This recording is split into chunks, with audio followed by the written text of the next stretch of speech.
there a main way I should? Oh, this is kind of ground zero, right? Like if I'm looking here. Yes. Yeah.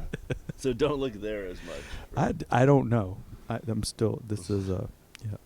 All right, everybody. We're here.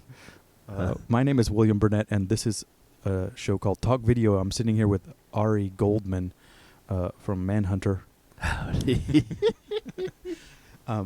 You might some people might know Ari from his job in the mail order room at PPU, or no, what's it called? Yeah, PPU, Ear Cave. Ear Cave mail order room. Same operation. Mail boy, coffee boy. I wish there was delay on my voice. Oh, do you want some? No, it's cool. That seems complicated. And other people might know you. You're part of a DJ team or crew. Is it a crew or a team? Maybe Team together with another guy. Crew seems like there'd be more than just two of us. Called the Beautiful Swimmers. Beautiful Swimmers. There's no the. Oh, just beautiful. Beautiful Swimmers. Say it. Yeah. Beautiful. Part of Beautiful Swimmers. Exactly. I think I could beautifully swim better than you. You are a better swimmer than me. I've never seen you in the pool. I'm pretty good. Pretty good. But no, you're in better. You seem like a backstroker.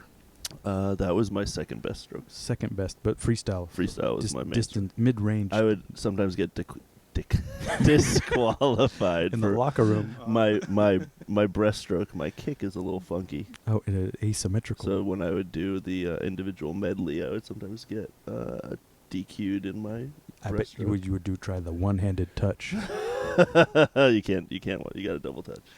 Touch with two hands at the same time. It's key for watch that DQ. The grill and chill. Disqualification. All right. So I don't know. It's nice to be here. Yeah. You don't know. So you don't know anything about this. So I'll tell you. No, I liked going in. Fresh. Tabla rasa. Is that what it means? What does that mean? Empty table? Carte blanche? It's a clean slate. Oh, tabla rasa. I thought, but isn't it like La Raza is like the Rays, and that's like a gang in L.A. I don't know, dude. You're the gangster, not me. I'm a wankster. So I'll tell you about this. This is called Talk Video, and tell me about your show here. And we interview people about. Hold on, this just moved a little bit. You gotta be careful. Oh, I gotta not show my enjoyment of refreshments so loudly on the mic. No, it doesn't matter. We're not going to edit any of this out. Good. I would hope not. But so it's basically we sit and have a conversation about music and or your history. Usually it kind of is like an interview thing, and I like ask you like what your first tape was and stuff like that, and then cool. it goes through it and goes on to different subjects from there. And if you get distracted, you can talk about whatever. Cool. And it's 420 friendly. Yeah, you can do whatever you want. I won't tell anyone. And also the other goal is that I really like podcasts, so my goal is that I want people to feel like they're a part of the conversation. So like like in the future you won't even need friends, you just have podcasts. Yeah. So because we got so that's what it is. What more could you want in life but podcasts? I don't know. I find myself. Don't you watch podcasts? No. What do you do all day? Mail things? No. I watch a lot of TV. But no, I'd like to get more into on podcasts. The computer or on I mostly on the real the TV? Podcasts that I've checked out are more of the true crime. Okay, like the Serial. Serial, yeah. And did you listen to S-Town? Yes. Oh man, that's pretty great. Oh, I love it. I still think about it. I would like to go to that town. Yeah, I want to get now I want to have like on my tombstone. I want like one of those like the clock, a sundial. Yeah, with like the weird quotes. I can't even remember them, but I was just like totally fascinated. I went back and like listened to that part like 3 times because I was just like, this is. There's another. Well, yeah, this will be bad radio, but there's another podcast similar to S-Town that I liked a lot, but I don't know the name. Oh, cool. So check it out. If we remember, we'll put it in the description or something. We'll tweet it. Okay, so I'm real happy though to be part of the podcast community. I'm glad you seem comfortable. So I'm born to cast. So Ari, are you you live in Washington D.C. Is that where you grew up in Silver Springs? No S. Silver Spring. Okay, correct. Common mistake though. And Stevie Nicks made that same mistake. Is that how you know if someone's from there or not? Even people from there say it. Oh, okay. So, so no, it's not an effective way of filtering out the locals. So I am actually from Potomac, Maryland, same county. Okay. But yeah, DC suburbs in the Maryland side. So just regular DC area. What is? I mean, they call that. It's like The DMV. the DMV, Detroit Metro. Come on now, DC, Maryland, Virginia. Oh. My mom, I actually blew my mom's mind. Yeah. Granted, my family's lived in this Wait, area. your mom blew her own mind? No, I blew my mom's mind. I mentioned the DMV, referring to the area where our family has lived for so long, and she said, the Department of Motor Vehicles? Well, that's what I thought you were talking about. Yeah, but locally, that's the MVA, Motor Vehicle Administration, in my parts of the country. Wow. I'm learning a lot today. That's podcast. Thanks. So you're a kid, what you like regular old kid with the brothers and sisters and One older sister. one older She's sister. great. Shout out Alana. And you still talk to her? Oh yeah. And she never like hit you with a tennis racket or anything? No, she's older and stronger. So you were just don't hurt me. Yeah, if I remember correctly, we had one kind of Brawl. She just beat me up so quickly And that was it? Yeah, I learned very quickly that She's- she had my number. She's the alpha. Oh, definitely. Yeah, like the cats or dogs or whatever. But And so you she doesn't pick on me though. And did you have so let's just you're a regular, I don't know, you Great like child. go to the mall and do suburban love the stuff mall. and maybe you start buying some tapes and Sam Goody. Go to And Sam- staring. Remember the poster of Janet Jackson where she's being held from behind. She's naked. And yes. And it's black and white. Yeah. And there's gold letters that says Janet. Yeah, I would stare at that poster at Sam Goody. Boing. That was what I would do. What that was Janet, the album, right? Yes. And what think song? so. What songs were on that one? That was like "When I Think of You" or something, or Yeah, because it's Pre-Velvet Rope. I don't remember. Control? No. That No, was Control after was that. way earlier. It all blurs. I'm not together. enough of a Janet buff to really go down this road. I just remember that poster really vividly. All right, so that got you into music. The poster? That's where it all started. No, that got me into other things. Is this Oh, man, is this good content? Yeah, we're gonna be tired. So, I mean I've been into music since a young age. Is this did you ask me that question? Yeah. Okay. My dad took me to see the Grateful Dead in second grade. That was cool. Did you smoke weed Someone handed me a bowl, and my dad said, "Not yet." when you were in second grade? Yeah. Jesus Christ. It was a Dead show.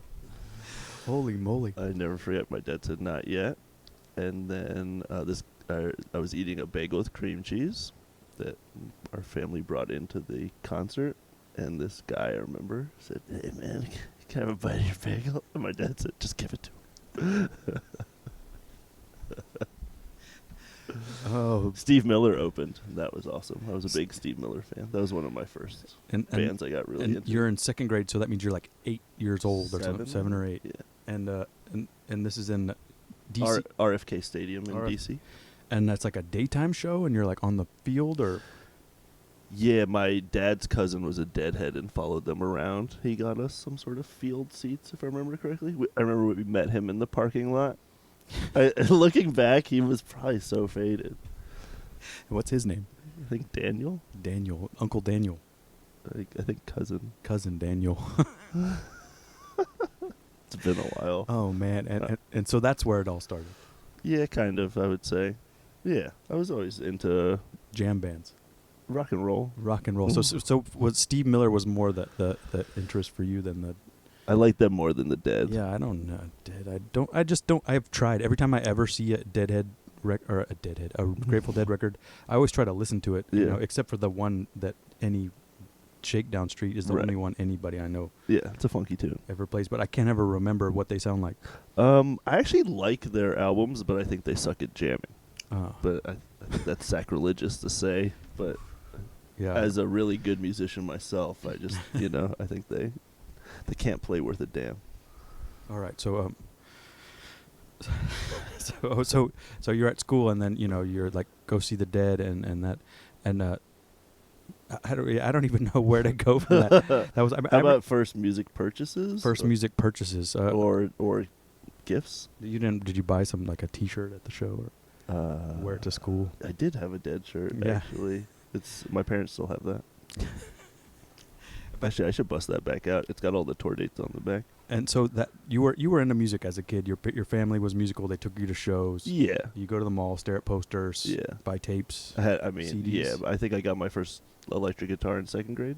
Oh, so you're already with instruments. Yeah, I was and already stuff. playing, kind of, or trying to play. What kind of guitar was it?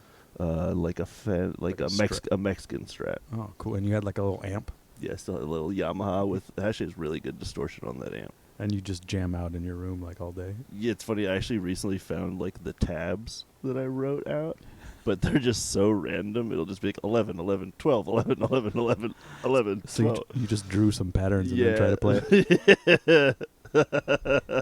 I should go back and relearn all my old compositions. Oh, man, I bet they're great. And so you were like recording them on your. This is good. Jam This box. is a good podcast. Who cares? Don't be too self-reflective. Okay. It's okay. You know, I'm new. Yeah, me too. I'm a virgin. I don't know. I don't really know. I'm still practicing myself. Cool. I that's why I also want to make like 10 of them and put them out at the same time. Yeah. Because that way, if one of them sucks, no one will notice. Hopefully people give us comments and like feedback. Maybe we can make it better down the road. Yeah, but I don't know if it's good to read comments. I think for this I'm going to read comments. I like knowing who my haters are. Oh yeah, I guess you could take it as long as you don't have a like an ego problem. Then it's fine, I guess, right? Nah, I don't think highly of myself. So. Yeah, so it's fine. Who cares? We're just gonna be laughing the whole time. So you're into music. You're playing guitar. You're hanging out. Totes. And was it like with school ever, or was it just totally like a at home thing? I played guitar and drums in jazz band. So, yeah, but I could never read music. So, yeah, I'd say more outside and like jamming with friends. But all the way through, like from starting in elementary school to all the way through high school, senior year. Yeah. Jazz band. Most of high school, I think. And you played the guitar the whole time? And drums. And jazz drums. band. Oh, I didn't know that. Yeah, but I'm not that good at drums, to be honest. Yeah, they're kind of. It's hard to use all four. I could never getting the hi-hat foot down while you're doing the ride cymbal is a complicated thing. Yeah, I don't get it. I think it just takes practice. I think it takes practice. Well, some people can just sit there and like as a joke and like do it right away. Yeah, that's not me. Yeah, me neither. I have to like sit there for like 2 hours and then I can like play the most basic beat. I'm like, I got it. Yeah. But yeah, that was And a good time. And honestly, the guitar in jazz band's weird too, because so many of the songs you're playing don't have guitar in them, so you're just like kind of copying the piano, and it just sounds terrible.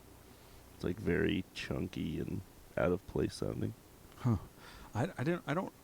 My parents wouldn't let me be in band. I wanted to be in the band, but my parents wouldn't let me.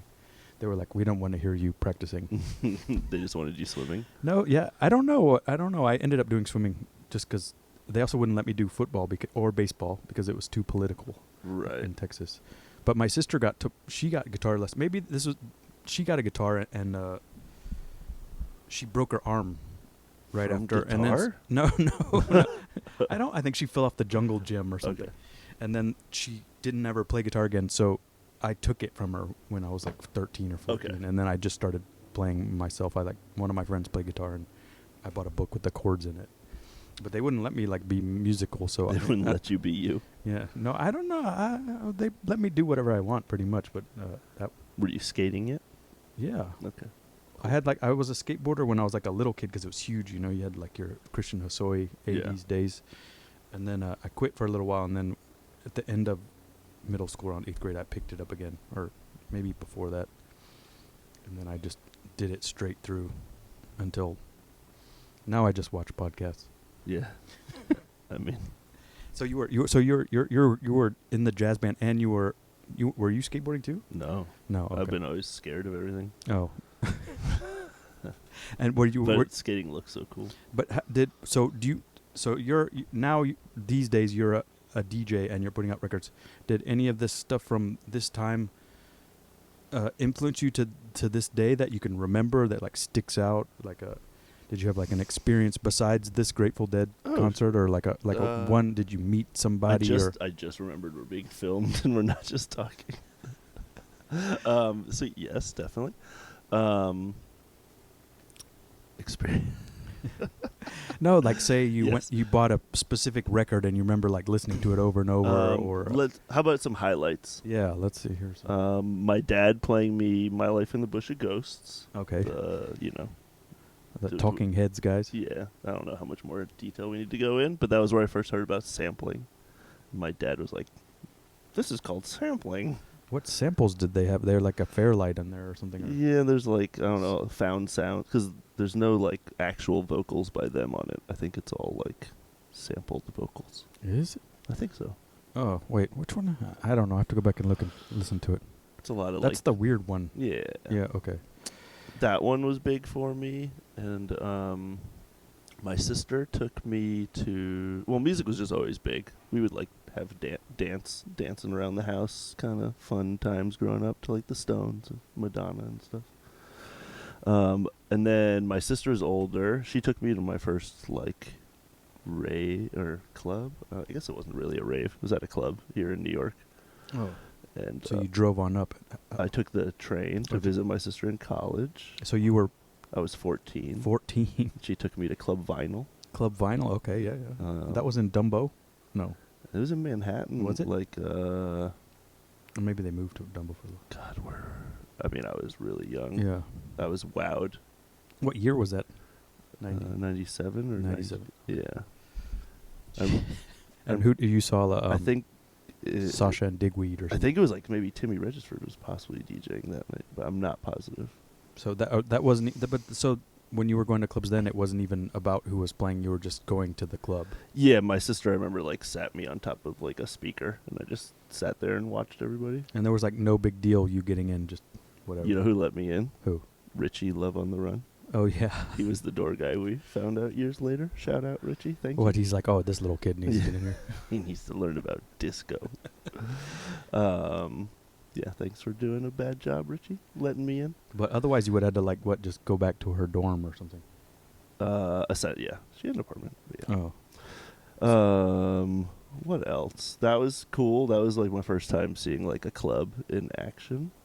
And but doesn't DC have like a big there's like Discord is there that was yeah, was that like that was huge. I used to play in a punk rock softball league with Ian Mackay and some others. so but that so what your high school years are what the mid 90s Late 90s. late 90s so from 1995 That's my sister who's a little older. I'm 98 to 01. 98 to 01 okay so that's Discord is not as huge It as was it was and I thought it was really cool, and I didn't think it was over, but it was over. so it was like but- after Jawbox or something. Oh yeah, Way after. but they used to play softball too. Oh. Kim and Jay Robbins. So you're just hanging out with them. Did you have any idea who they were? Or Yeah, anything? because I liked all that music. And how did you get on the softball team? I was the roadie for Q and Not You, which was another Discord band. Harris is one of my studio mates. Oh, shout out. There you go. Oh, weird. Yep. So you would like put his like a scarf on his microphone. I want to hear? Did Harris have any quirks? Did you get into a fight or anything, or like? No. Or he had like no. did he have like a ritual before he went on stage? Like he had to like. I was there kind of towards the end once. I think I may have been somewhat responsible for some more stoned moments towards the end of the group. Possibly. He was the loosest member. So when you're driving around, and at this point you're still a little kid, like in the summers. And end of high school and then early college. So you're driving around with them in a van. Yeah. All over the U.S. We did mostly East Coast stuff I would do, and then my old group, Manhunter, went on tour with them. also. Manhunter. So you and Jason Lekwitz And actually Andrew, who I do swimmers with, and Andrew, his rap group also was on this which tour. is called Food for Animals. Food for Animals. So this is like a real. We all kind of go way back. Yeah, and but it's a real motley crew, I would say, as far as the lineup. Oh yeah. So you had like a kind of a hip hop, techno, and punk. So the three pillars of modern music. Wow, you started it. Yeah, it can all be traced back to me. And so, this is before high school. You're just driving around, going to. This is in high school. In high school, in the summers, and maybe Christmas break, spring break. Yeah, my parents were pretty allowing. So they supported your music full on. Always. My parents are very supportive. They knew you wanted to do that stuff always. Yeah. Kind of. They're like, oh, give them a guitar, and then you just ran with it from there. Were you along this time? You know, you say you were in a punk group then, and you went more to like, rock. Or no, you weren't. Sorry, you were in a punk group, and then you were in a techno group. Yeah. And you went to go see the Grateful Dead, and you also went to a club at 14. This is America. And then you were in a punk group. So and I went to fishing camp every summer. Fishing and camp. Canoeing. And I subscribed to Minnesota Sportsman magazine. Oh, that's a good one, huh? Yeah. So parents were like, "Who is this kid?" He's got identity problems. No, so that's a pretty wide scope. Are you buying records and stuff at this time? I mean, you know, are you more tapes and CDs, I guess. Tapes and then, my dad had records, and my dad weirdly had lots of reel-to-reels. Okay. And then, the first LP I bought, the first time I was like, I'm buying a record, was 36 Chambers. I remember, Rap. And that was maybe like 10th grade. But you didn't have the moment where you realized, like, oh, I can buy all this music. I can get records for $1. Right. At that point, that was before I really found thrifting. Okay. But it was when, do you remember that website cdnow.com? Sort of, yeah. It was obviously like mostly CDs, but sometimes they would be like, this album is also available on vinyl, and it was always so much cheaper. And I was like, oh, my dad has a record player, so why don't I get 36 Chambers on vinyl instead of the CD or tape? That was the whole reason I ever bought records. I was like, yeah, they were cheap. Yeah. And now they're so annoying, but now they're not cheap anymore. No. Well, you can get cheap ones, but they're not that. Yeah. Whatever. It's a complicated situation. But I'm just trying to... Vinyl's back. Yeah, I'm just trying to... No, because it sounds like, from what you say, it's like not like you had this direct path. I mean, you had a pretty broad musical upbringing. Definitely. And to bring it to being a DJ, you would think that you would be more inclined to be in a band or something.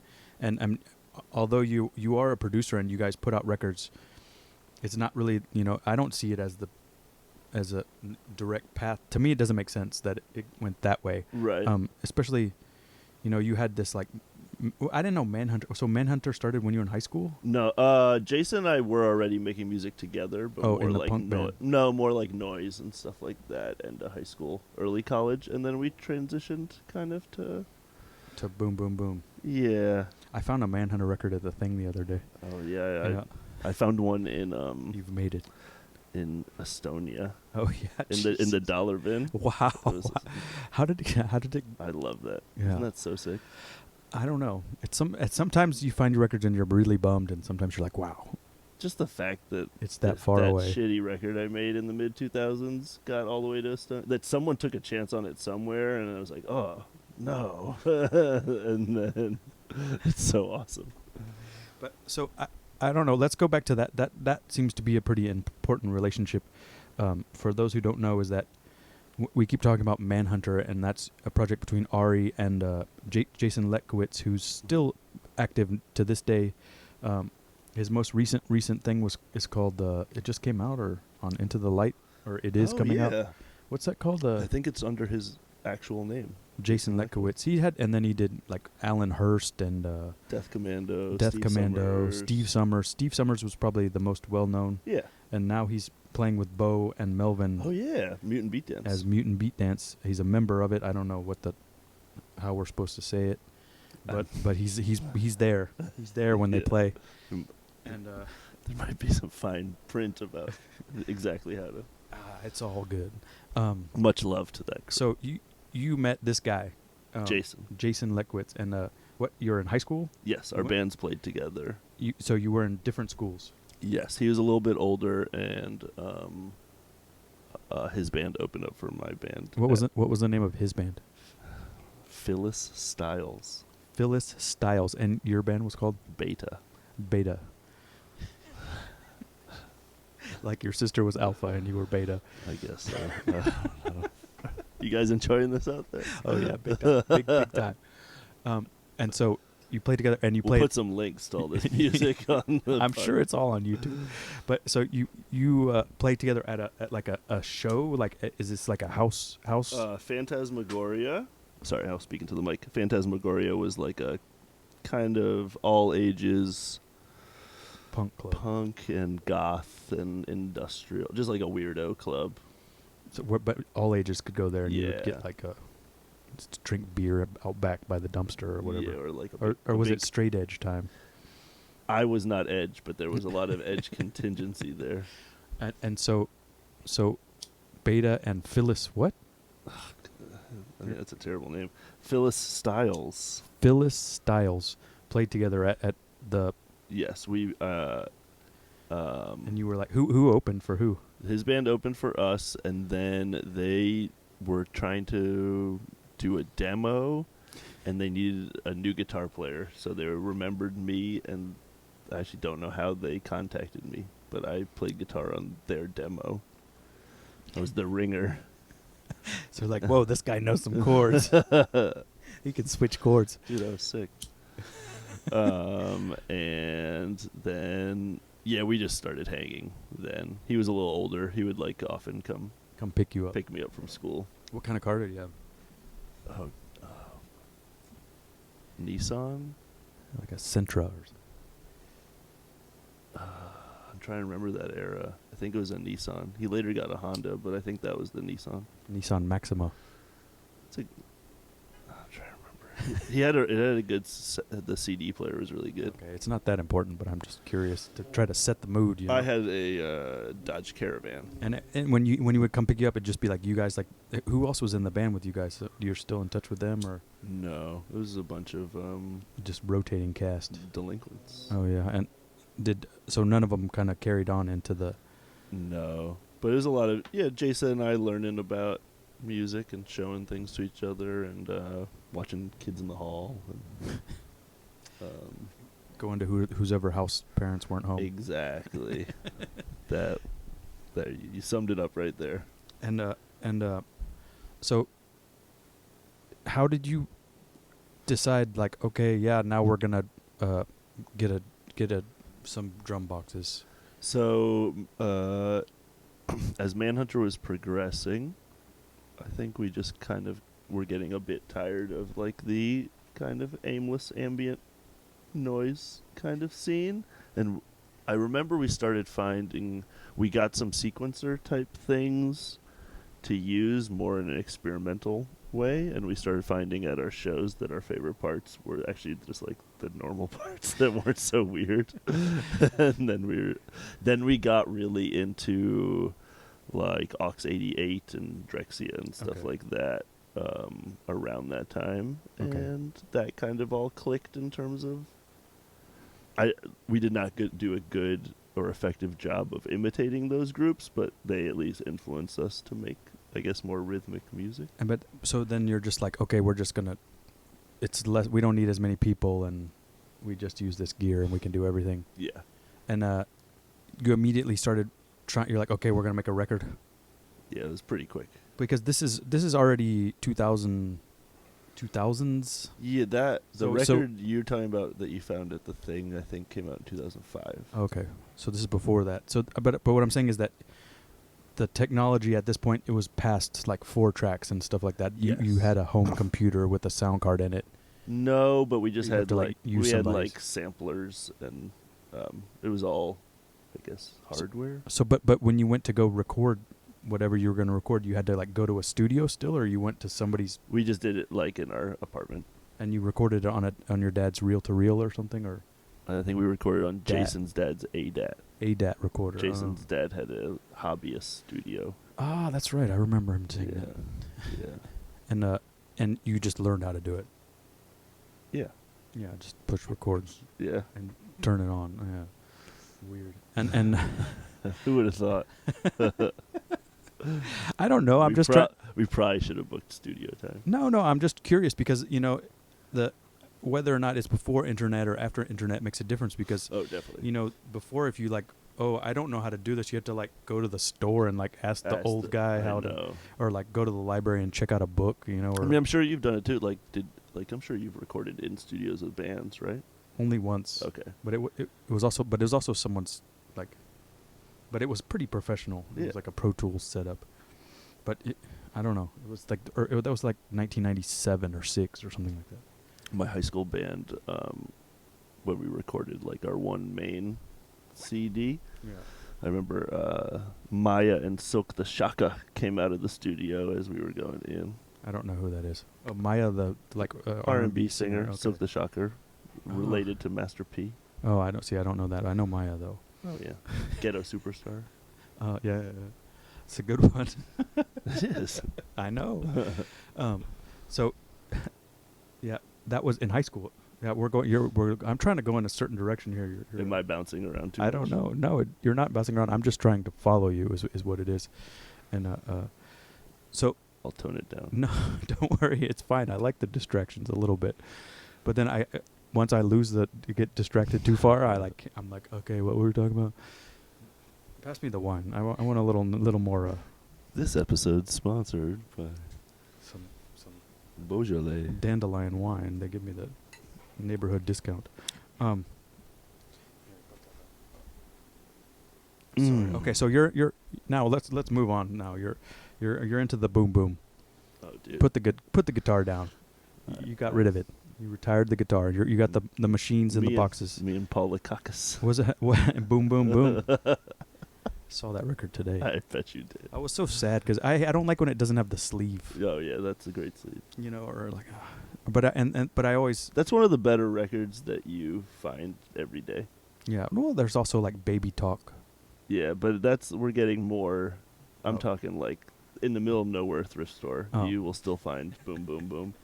Paul Lakakis. I would this is a shout out. I would like this job title. If anyone can pay me to go around the world throwing away bad records. Ooh, I do it every day at my. Yeah. I do it at my job every day. Today I threw away about 8 crates of records. Yeah, there's so many that just really need to be tossed. I have a hard time though sometimes because if it's a clean playable record, I feel like someone. What, you want to make a bowl out of it? No, I hate that. I'd rather throw it away than that.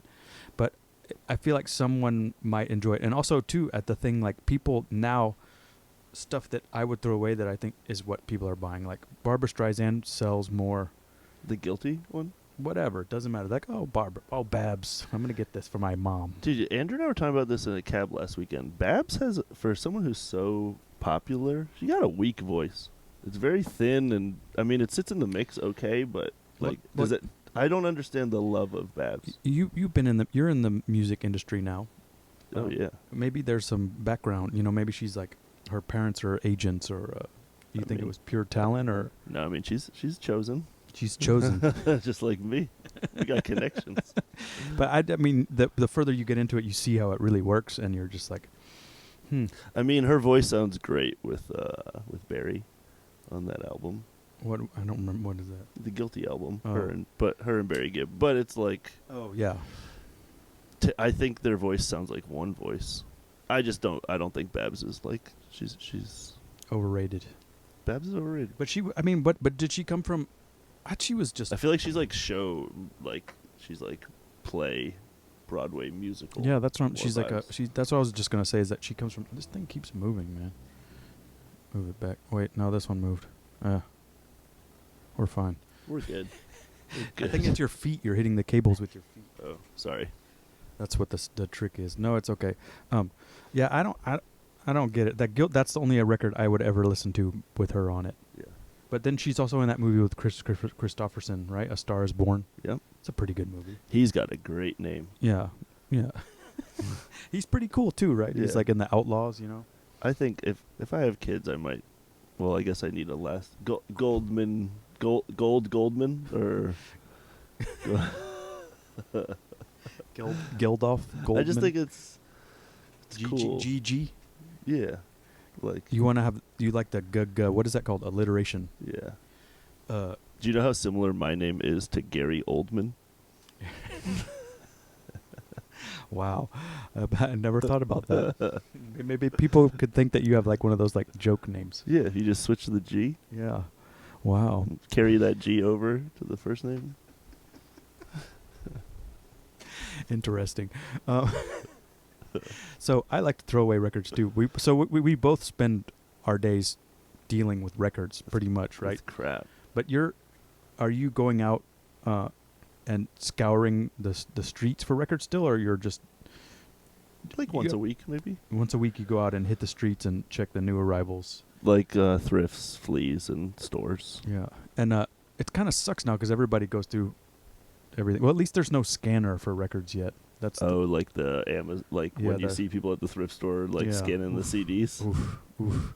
Yeah, It's grim, man. it's a weird, so grim. It's a weird hustle. They have like their weird scanner with like the big battery on The it. mother load. They do it with the books too. Yeah, The Amazon jungle. it's gonna be me though. Yeah, I know, but I mean they're gonna soon. They have technology like facial recognition technology. Why wouldn't they have Google image search and For then it'll what? connect you for a record for records that are worth money. yeah no whatever for every record for everything you just scan the image on your phone. Right. I see what you're saying. And it'll just go to Google Images, and then that'll connect you to Discogs, and then you'll be like, oh, and then And then you're like, I don't need this. you don't need the bar scan, Right.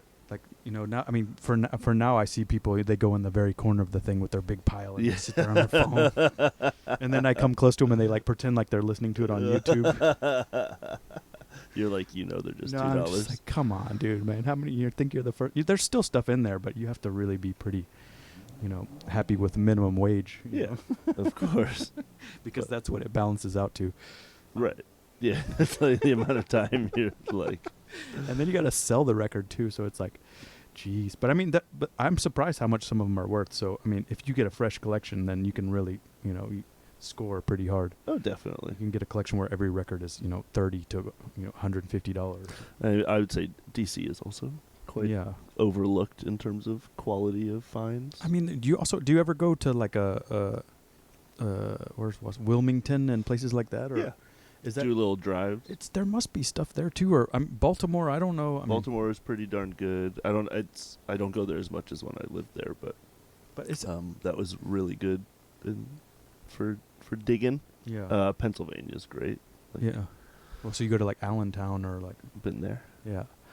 I mean, I used to do it more than I do it now because I mean, I kind of found the thing and I just stopped Yeah. because it's like, You got your way. He's like, oh, I'm gonna bring you 120 more crates. You're like, all right, Yeah. something will be in there. Yeah, no, I don't. I mean, I'm not looking to make money off of them. I'm just looking for stuff to sell. So not to sell. I'm looking play. for stuff to listen to. Right. So it's different. They've been scoured by everyone else that just wants to like Make money. sell off it. them. And so it's like, Yeah. but I'll listen to a record that's worth 29 cents. I would. Yeah. No They problem. usually sound the best. No problem. So you put out a record and then you got huge after that first Manhunter. The first man. Yes. But was Andrew your partner in Beautiful Swimmers jealous of your relationship with Jason? Like, would he be like, "Oh man, he's hanging," or like when you started hanging out with Andrew more than Jason? Did Jason get jealous? Yeah. Was there any like? Probably. Was there or them two? Would they like ever hang out and you'd be like, "Man." Actually, on that tour Yeah. where it was Manhunter, Food for Animals, and Q and Not You, Yeah. Jason pulled double duty and was in Food for Animals 2 as the Ooh. DJ. Oh, so he got pulled a little bit in both directions. Yeah, they've got a great relationship too. Yeah. Are you trying to get some dirt? I don't know. I'm there's just not fooling really- around. There's not really too much dirt. Yeah, I don't you think. guys are all still friends, so it can't be that bad. No, And even if it is bad, then we do a good job of hiding it. who cares? Yeah, it's all love. So you did Manhunter for a while, and you're in DC. And did you go to college? Yes, University of Maryland. And you finished college. I did. Was that also for music? I English or something. Jewish music studies. and art. Music and art. No, music and film. Music and film. And they give you a degree for that? It was called This is Sorry. so lame. It's called American Studies. Yeah. Have you ever heard of this major? Probably. I dropped out of college. Okay. Just at a certain point, they told me I had to pick a major because I was there for too long without a major. And you're like, I like TV. Yeah, they were like, I was like, well, these are the classes I've taken. What major would be applicable for this? And they told me about American Studies, where they, within American Studies, they then just tell you to pick 2 focus areas. And I was like, can I do music and film? And they're like, yeah. Yeah. They're like, you still gonna pay? I went for free. Oh, okay. Oh, dang, man. Wow. Congratulations. Yeah. Your parents must be proud. They were pretty happy about that. Man. Wow. So, American Studies, and then immediately after school, you got a job as a American studier. I've been archiving But so, other people that were in your major, did they go on to do other stuff, or they just had? I to haven't kept in touch with the single. No friends from college. No. Zero. 0. Not even on Facebook, like a. No one I can think of. Well, there's a few. Actually, there's a few people from the radio station that I should. But they probably weren't in the American Studies program. Yeah, American Studies. I don't remember. What was it? So you're DJing now on this radio station, or you just? Yes, I got a radio show right away when I went to school. And this was your first foray into playing other people's recorded music for other people, or you were doing it at parties before? Doing it at parties, like playing hip hop and dance hall and party jams. Like Donkey Butt and Freak Nasty to Dip and. And were you the DJ because you couldn't do the dances? Oh, I can dance. Yeah. No, I always liked making mixtapes for people, and I don't know. I just was quick to decide to try the DJing side of things too. Because this is already. But I this just is- forget you're 35. 35, so you're 7 years younger than him. So I forget that about this. I always think that we're closer in age than we are. I always just consider us the same age. Yeah. So because that was a big difference between. That was the crossover. You had internet in high school, Yes. and I didn't. Yeah. Or I did, but it was like Prodigy, and you like. Only certain kids had it. Yeah, you like waited for your message board to load so you could like read about Green Day Right. 7 inches. I mean, mine was still very limited. Yeah, but they started to have like Napster and I think I never had it, but Napster I think was maybe my senior year of high school. yeah. So see, that's crazy. Junior, To me. senior year. I was going to thrift stores to look for records for 99 cents. Right. Yeah, crazy. There wasn't that many good thrifts that close to where I grew up, so it was more Tower and Sam Goody and So pure. So that's just full on CD era. yeah. Yeah. But God, I miss that so much. Yeah, Just I mean, you can CDs. But I mean, for me now, CDs seem pretty interesting again because they're the cheapest way to get music. Definitely. Because they're even cheaper. You can buy a CD of something for cheaper than you can buy the iTunes files. I've been buying Yeah. probably more than anything. I've been buying CDs and Discogs. And so see, I don't even. Yeah, I can't mess with. I don't know. I can't mess with. It's too much. They're so cheap on there. Yeah, I just can't. I don't want to start looking because then it's like. But then all of a sudden you're like bought 30 CDs. I can just take them from my work. Yeah, that's fine. I just bring them home and rip them and then bring them back. Yeah, I mean, I usually sell them afterwards too. I don't need them. I've never sold the record on Discogs, so I don't know what. I don't know. I should. It's quite easy. Yeah, I need a lesson in grading or something like that. I just. Oh, your buyers will give you the lesson quick. Yeah, but I want to skip that part. Some of the most lovely people in the world. I know that's why purchasing records. But that's why I don't think I can do it because I think that I would just be like, nah, no. Or but can you just say for everyone? Can you just say send it back? That's what I usually do. Yeah, no discussion. Just please send it back if you aren't happy. Yeah. And you don't need to hear their excuse or that they just ripped it and they're sending it back. Right. Because I know they're just ripping it and sending it back. So awful. I can't see. I can't deal with it. I mean, I think that is that why you're doing like the PPU, which or Andrew Ear Cave, which is Yes. Andrew Morgan. Uh-huh. He seems to be. Is he selling? He sells his stuff differently though. Doesn't he have like his own shop, or is it always through Discogs? We have our own shop, Yeah, like our own website. That seems like a really smart way to do it for me. There's no fees, and you also have the buyer doesn't have the stupid protections. Yes, it's Like like it's obviously it's a little harder to get the clients there But or he's the been- customers, but that's lucky that he's been kind Yeah. of cultivating that a bit ahead of the curve, I Yeah. guess. Because he's a slick businessman. Yes. When did so? A little introduction about Andrew Morgan. He's kind of the man behind PPU. He does a lot of other stuff too. Yep. But he also runs a website called Ear Cave. Mm-hmm. That you're kind of the coffee boy, Yeah, exactly. and you do everything, All of the above. whatever he tells you to do, He's the or boss. you can think of. Yeah. So when did your relationship with him develop, or when did you meet him? I bought a record on eBay, and then the guy said, "I live in DC. You can just come pick it up." And this was like early 2000s. And What record was it? Eric's Friend, Disco Cane, the Italo okay, cover yeah, of yeah. Cocaine. I feel like you're one of the only people who does know this record. Yeah, no, it's okay. I don't know. I would rather. I would go with the JJ Cale. Yeah. JJ Cale song. I mean, when I was young. Yeah. Yeah, but then I was like, what, an Italian version? yeah, I because there was like whole lot of love, and now I'm gonna Exactly. do the next. I'm gonna take it to the next level. Exactly. So I was going to work for dog walking, I remember that day, and before that I stopped by his house, and we became such quick friends. So you're just like, oh, and I was just like, what? How is there this guy living in DC who's Mhm. like not some record troll, yeah, who's like actually a cool dude? yeah, he's charming, Yeah. and he's a little bit older than you also, or Yeah, I think he's I think your age. yeah, so in Yeah. his early 40s, Early 40s. and but he's kind of had his stuff together for a while now, though. He's He's really got his shit together. and is that a big influence on you? Has that helped you at all, or I mean, He's definitely a big influence on me. I don't think so much. Well, stuff has rubbed off, but it's not like. not like lifestyle. Yeah, he's living more comfortably than I am. And he's got like wine shops or something, or like He's real smart and savvy. yeah, I know. Yeah, some people care about money, and They're they just and they figure out how to make it, and Yeah. some people don't. Yeah, I don't think that's never been my forte. Yeah, me neither.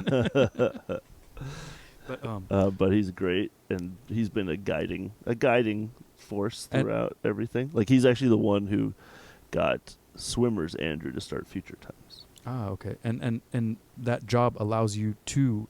He just said you're like, oh, I got some gigs, I'm gonna be gone.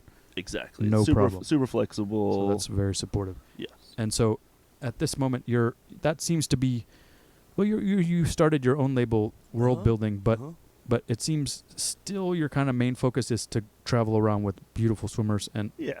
right now, That's probably job one of a few jobs. biggest income.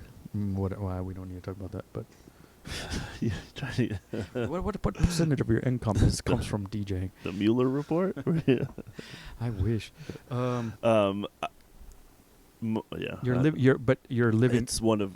Swimmers is one of my main sources of income. Yeah, and then the other thing, your day job. Another part of your history that we kind of glazed over is that you're a big dog walker. For years, and Jason, who is Steve Summers, Yeah. Jason Lekowitz, Yeah, he and I ran a dog boarding business together, yeah. and we were dog walkers for a long time. Mike Simonetti also dog walker. Huh, cool. I think he said he bought a house walking dogs. I mean, I probably should have just kept doing that. Yeah, and then you would have a future. That's the best I ever was doing financially was when we were doing that. Yeah. And what happened with that?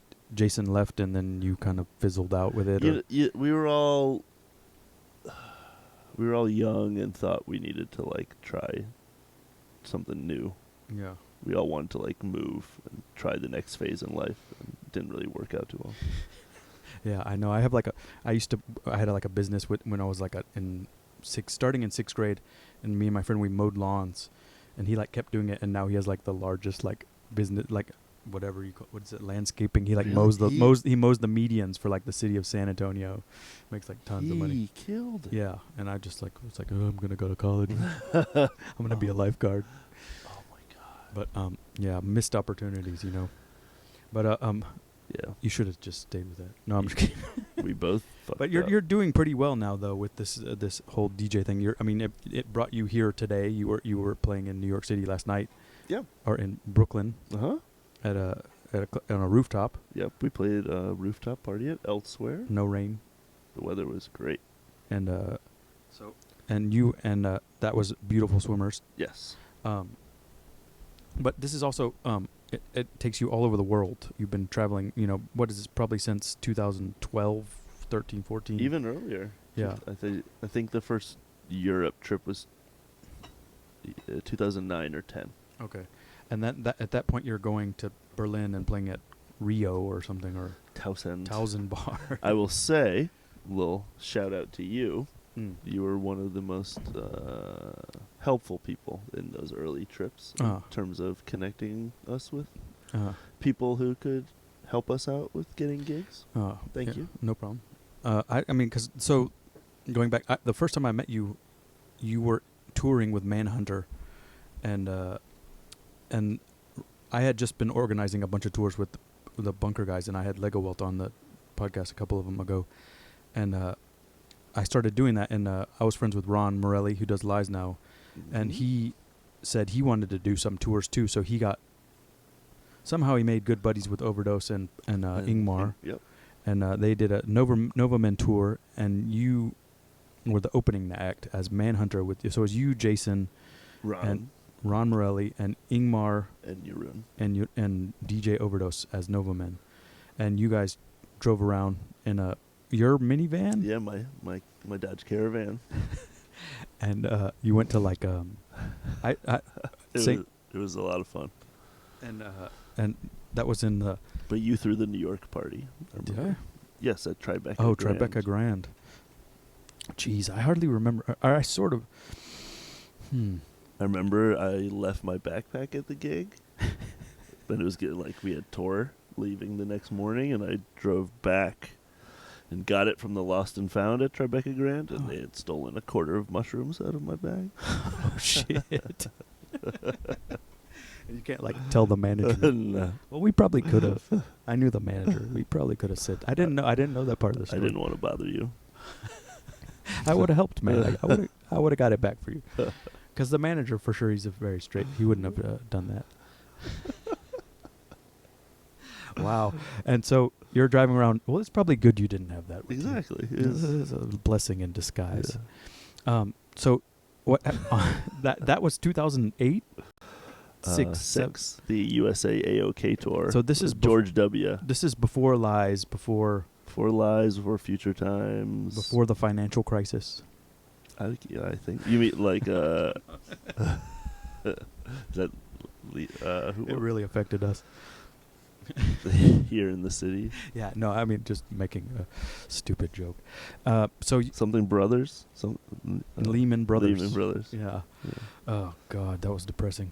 I had people. I was teaching swimming at NYU at that time, and I had like some of the kids in my classes, you know, and like the dad came in one day, like, and you know, one of the guys in the baby class. So you're like sitting there playing with the baby and like, talking to the dad, and he was like, "I got fired," you know, like just like Jesus, and like all these dads like kept coming in that worked for whoever, Lehman Brothers or whatever, and they were all like thought they had like this comfortable life, and then all of a sudden it was just like taken from them. And they're like depressed, like have to take their kid to swimming class. I was like, oh jeez, man. And then like they would disappear too. They like couldn't pay for their memberships anymore. It was sad, man.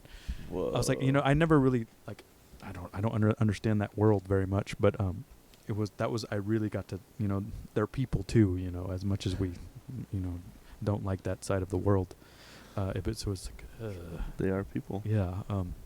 People are people. But it was kind of a weird thing. But I'm sorry, I got distracted. But so you're driving around with Ron, and who was you were doing most of the driving, or Jason, or did you let Ron drive? He seems like a terrible driver. I'm trying to remember. Ron did do some driving. Yeah, actually, I wouldn't let him drive. I think I remember Ron saying, "I can fucking drive, fucking." Oh, and Overdose didn't have his license at that point. None of them drove. Ingmar, no. No. They were in charge of like chatting. Yeah, they just sat in the back and said, pull over, I'm hungry. They really liked to hotbox the car with cigarettes. Ugh, God. Foul, man. So it was cold, and yeah, they would love to just smoke in the van. If I remember, did you go to Chicago? We did. That was the furthest Chicago gigs. Furthest west. I think I met Bo Wanzer on that trip. Yeah, and he was still working at Weekend Records, and so that was I think gone that was already. Closed by that point, but he Came to the show. No, and he set up we did a first night at the Funky Buddha Lounge where we played live, and then we DJ'd at that place above like a Chinese restaurant, Danny's or something. Maybe, yeah. I haven't been to Chicago in a long time. Weird.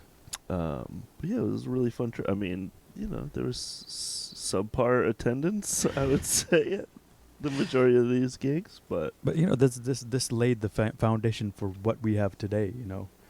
You met people that are still involved, and so if it wasn't for stuff like that, would this exist? I guess so. I guess it still would. That's a little too much. Yeah, that's a bit self-congratulatory. Yeah, but but do you think that? I don't know if I would did it fostered some sort of like real love for this, and but now it's not quite the same. You're not hotboxing cigarettes in vans anymore. No.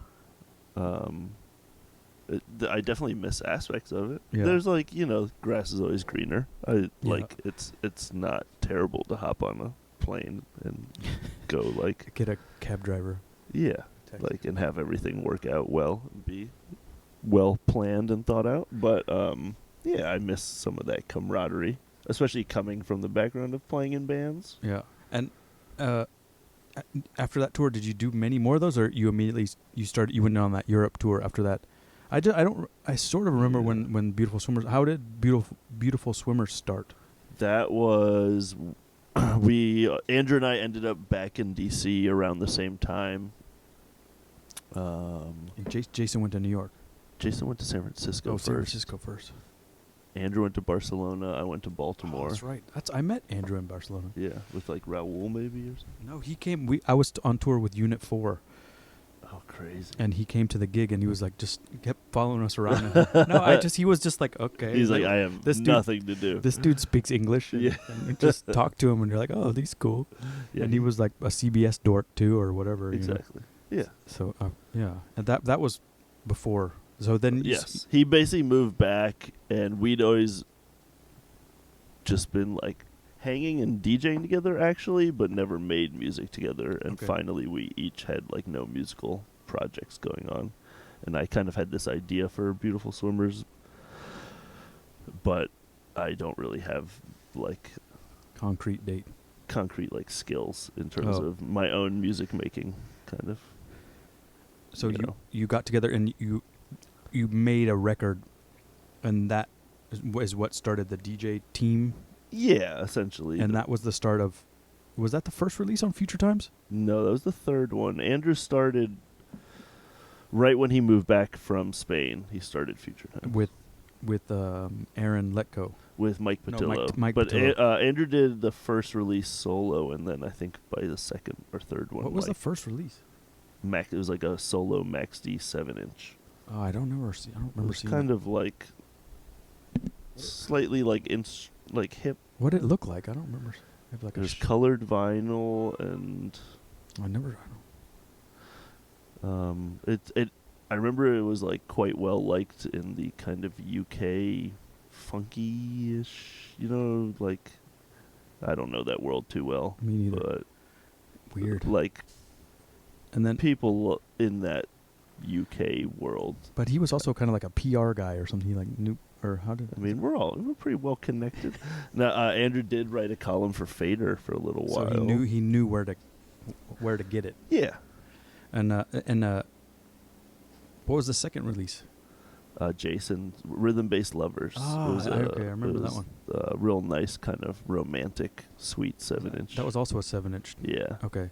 And Swimmers was the first 12-inch on Future Times. And how did Mike Patillo come into the picture?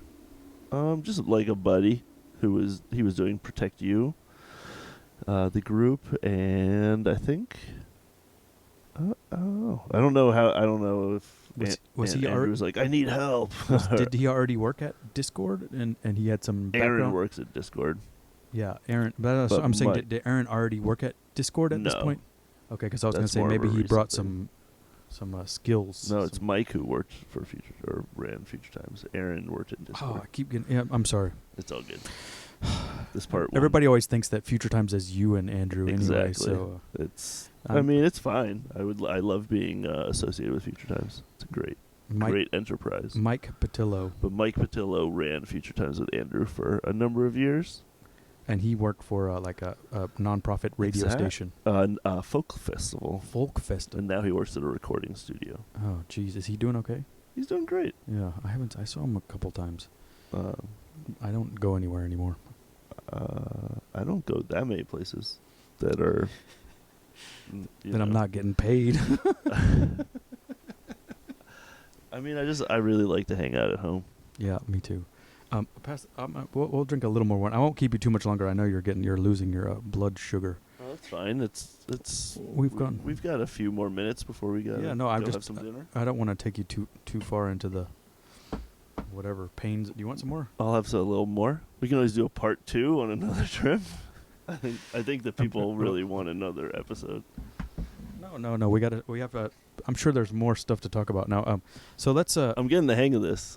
Yeah, it's not so bad. Once you get like lost into the headphones, you're fine. Yeah. It's you like have to get out of reality. I'm loving this. It's not so bad. Yeah, there needs to be more of these. I agree. You're documenting our scene. Yeah, there's a lot. There's future. I mean, it's not easy, especially in this world of there's no more real tangible music being released. Well, you're a successful DJ, and you really and yeah, I think so, and I think that young people could possibly look up to you and learn something from the path you've taken. I mean, that's really cool. That's what I'm trying to. That's explore flattering. That. Yeah, no, but I mean. One thing I'll say is just it's easy. It's like that's a good. That was the exact opposite of what I was gonna say. Well, it's just, I don't know. It's like I'm not that musically talented. I have good sense of rhythm. I have terrible sense of pitch. I'm just a nerd.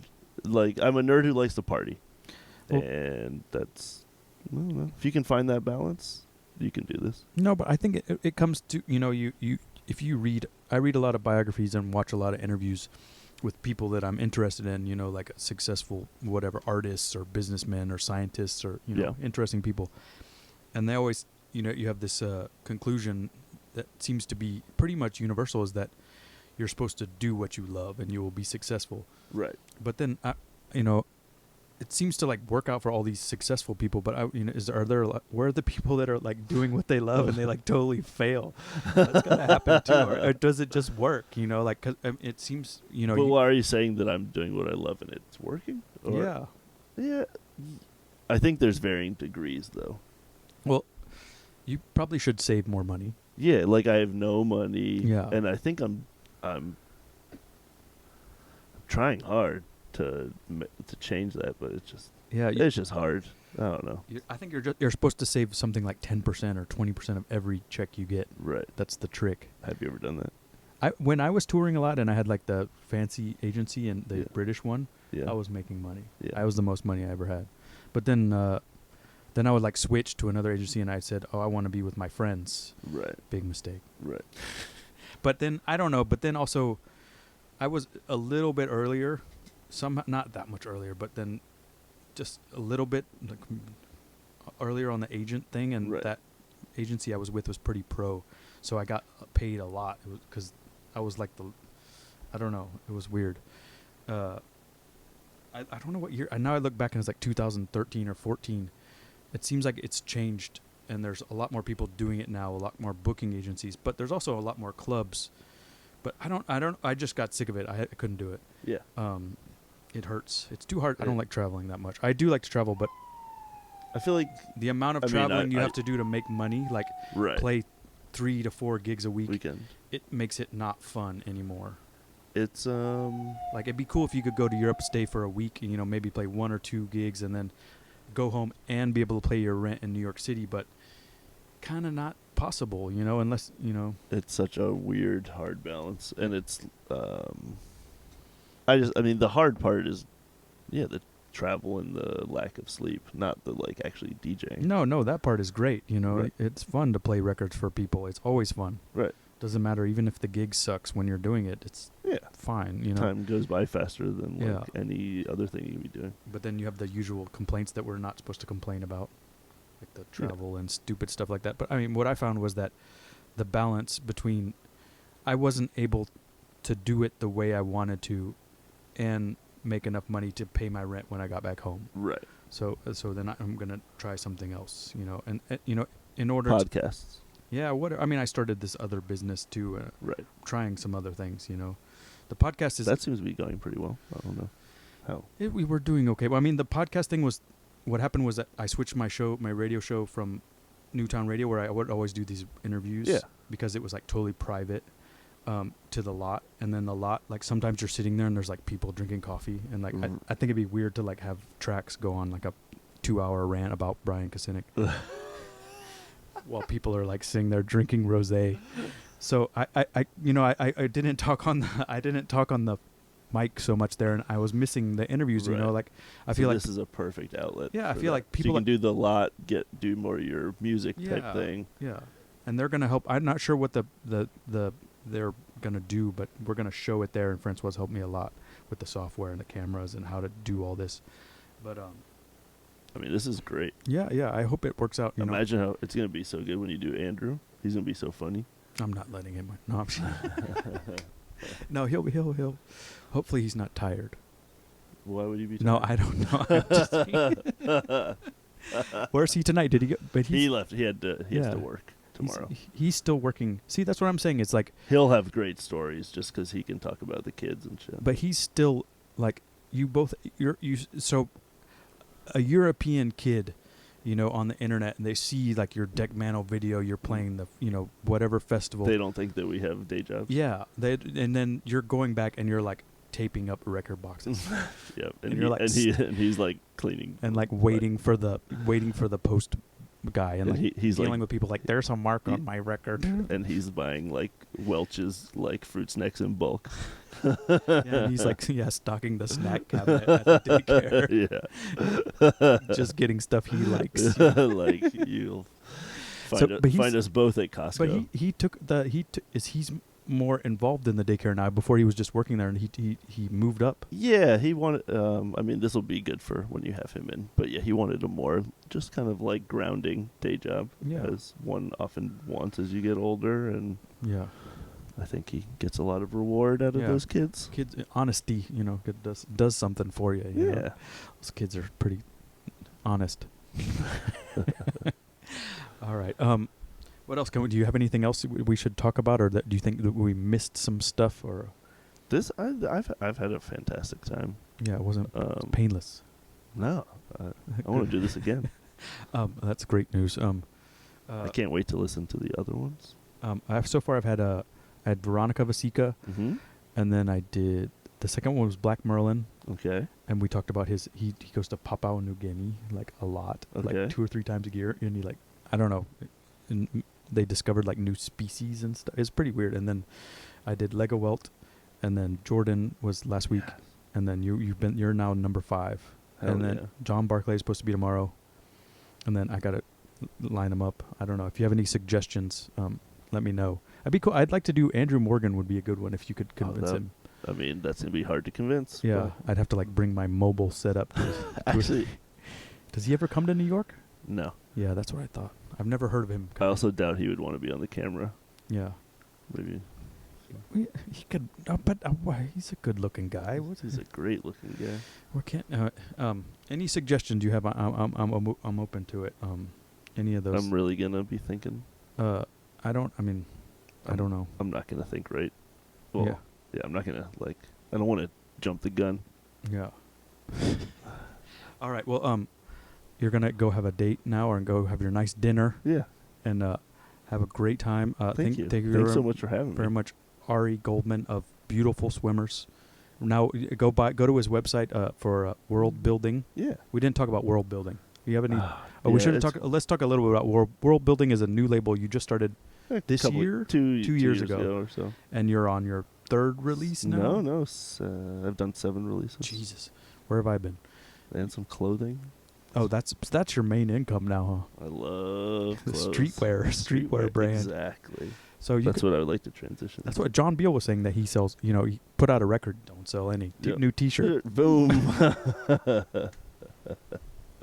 Just put those long sleeves and just put some stuff on the arm. We'll do the Nope. next special will be but on just you're not clothes. doing tote bags. Haven't done tote bags. No, all right, I'll stop. Yeah. but- Check out World Building on your own. And it's how you could. Oh, hey. Everything's getting loose. You can buy it on Bandcamp. Yeah. Or I love that. Bandcamp is the best way for you. Yeah, Bandcamp right now because all the vinyl is sold out. Ooh. All right. Yeah. So, thanks again for coming. Thank you so much for having me. I'll see you again having next me. time. And Lots of love. take it easy. Peace.